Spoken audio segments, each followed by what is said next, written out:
Hoy, Jinggoy Estrada, huwag mo na kalabanin si Senador Tulfo. Tama si Senator Erwin. Makukulong kayo. Lahat kayo na may kaso dyan sa majority nyo. Kung si Revilla nga, sumuko ng pusa. Ikaw, kung ayaw mo sumuko, pues, mapapasuko ka. Sa ayaw at sa gusto mo, makukulong ka. Huwag ka na magmalaki, huwag ka na magyabang. Dati naman kayong nakakulong eh.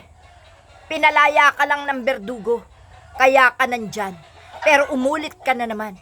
Tapos ngayon, pabobotohin nyo si Bato de la Rosa online para lang makaligtas kayo, para maisalban nyo mga katarantaduhan nyo. Mahiya kayo. Hindi na uso yan, palakasan ngayon. Tao na ang kumikilos. Ang taong bayan ang hahatol sa inyo. Hindi man kayo hatulan ng korte. Ang taong bayan ang hahatol.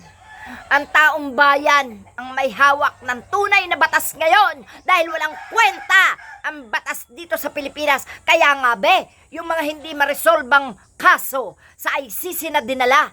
Lalo na kung ang nagkasala ay mga nakatulad ninyo na ibinoto bilang taga-serve ng mga mamamayang Pilipino, ha? Kayo yung mga public servant na hindi tumupad sa inyong sinumpaan. Kung kaya't ang katulad ni Rodrigo Duterte, ni Bato de la Rosa na matindi ang pagkakasala ay dinala na sa International Court. Dahil dito, nahahawakan nyo, nabibili nyo. Dahil lahat ng inupo dyan ay tao ni Duterte. Kaya ang tatapang nyo, ang lalakas ng loob nyo. Pero sorry kayo dahil hindi kayo makakalusot sa kastigo ng taong bayan o ng mga Pilipino. Mahiya ka, wala kang ligtas. Kahit magyabang ka pa, kahit humiga ka pa, humimlay ka pa sa pera mo, wala kang pwedeng bayaran para iligtas ang iyong sarili. Kaya wag ka namang away dyan sa Senado, no? Wag ka namang away. Itinuring nyo ng kalaban ang minority. Pues, alam na ng taong bayan kung sinong papanigan. Minority ba o majority? Mga kapatid, ang majority ang kalaban ng minority block. Ang minority block, dyan nakapaloob ang matitinong senador. Ang majority, yan ang mga hudas, magnanakaw. Lahat sila may kaso dyan.